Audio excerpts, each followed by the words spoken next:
This brave soldier, Colonel David Trotter, has used his personal experiences of loss in a deeply private message to encourage people to recognise and identify personal pain. Colonel Trotter, who is the Vice Commander of the 502nd Air Base Wing of the US Army, openly discusses here his personal story of resilience that began with the tragic loss of his brother under difficult circumstances. It's part of a project to raise awareness of issues which are often not discussed and how to come to terms with them. Hi, my name is Colonel Dave Trotter. I'm the Vice Commander of the 502nd Air Base Wing. We'd like to introduce a campaign on resiliency today, and that campaign is the things that we carry. And what does that mean actually? The things that we carry are those things, the experiences in life that have taught us different lessons along the way. You can't experience for other people, but what you can do is share experiences that will accelerate learning. And for me, that's what resilience is about and how we together as a team move forward. There's an old saying in the Army that says, hard times don't last, but hard people do. And in this series, we're going to try to talk about that. And in one particular situation was my older brother who committed suicide. What I was troubled with the most was the fact that he had 3 young sons that all of a sudden lost their father with no explanation. I became instantly angry at him. I was upset that he would do something to me that seemed selfish. I found myself really struggling with the idea of carrying the experience that my older brother had committed suicide. I was becoming more and more angry as well. And as I became angry, I was beginning to have people tell me that they thought I was tense, that I thought I was a little aggressive, and that in some cases they thought I'm out of line with how I'm treating people. And that stress was just building and building and building. And it got to the point where one of my peers, a fellow company commander, said, "Hey, Trotter, I think you need to deal with your anger." And I had no idea what he was really talking about. A couple weeks went past and he came back to me and said, "Trotter, you really need to do something. Your anger is involved with everything that you're doing now as a commander, and you owe it to your soldiers to do a better job." That's when I thought, I do need to do something. I didn't know where to go. I didn't know what to do. And I remember talking to my chaplain at the time and asking the question, do you see a difference in me? Do you think I should do something?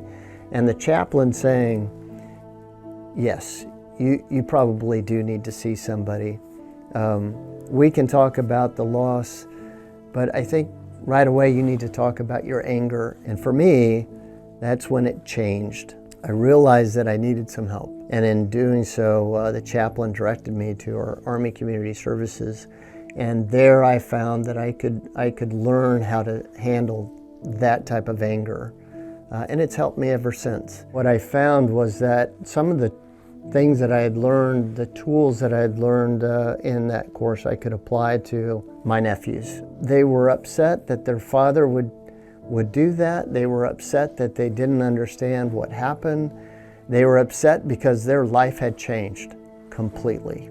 And trying to help them kind of sort all of those things out, I found myself teaching them about anger management skills, teaching them about, hey, this too shall pass, and teaching them that we've got to be resilient and press through. We've got to fight through to the other side, whatever that may be. It was one of the best decisions that I've ever made.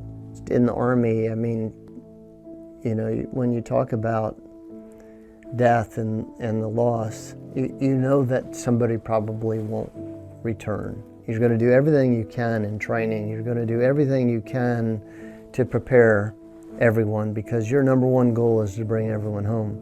But it is really hard to be prepared once you have a loss. I remember in combat working with Master Sergeant Anthony Davis, who was a good friend of mine in Baj, Iraq. On the 25th of November 2008, he was killed during a humanitarian mission where he was giving food to local civilians. I wasn't ready for that. I had just talked to him the night before, and we had just had dinner at his combat outpost. And we were talking about his retirement, we were talking about his family, and the next day I found out he was dead. I couldn't understand, why someone would be killed trying to do something good for other people. And I remember that time and talking with our combat stress team to kind of sort out what was going through my mind at the time, which was a lot of anger, a lot of sorrow for his family, and a variety of other feelings. 6 years later, to the exact date, I had the Sergeant Major Wardell Turner was killed. He was out trying to help people in Afghanistan, and he was killed by a roadside bomb.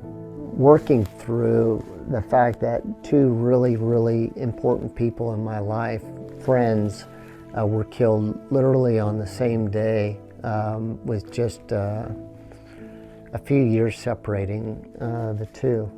It's really, really kind of hard to sort out that kind of thing by yourself.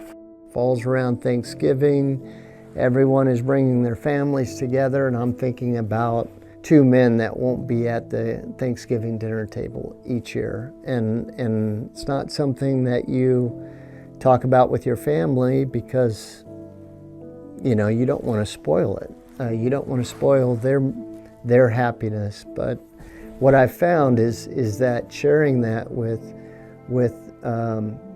other friends that were there or people in the unit has been extremely helpful. I think all of those experiences have been very helpful in defining who I am today. As I mentioned before, your experience may mean one thing to you, it may mean something entirely different to me. We carry all those experiences with us. The question is, what do we do with it? How do we sort it out? How do we deal with it so that we can continue? It's not if, it's when things happen. We set the stage or the foundation to have resiliency as that backdrop so that as we move forward, when we experience things that we didn't expect, we can always reach back to that foundation. We have to allow our soldiers to seek, counseling. And I myself have been in situations where I've required someone to sit down and help me navigate life's curveballs. I think that is absolutely something that is encouraged in the military today, that they should go forward and seek that assistance wherever they need it.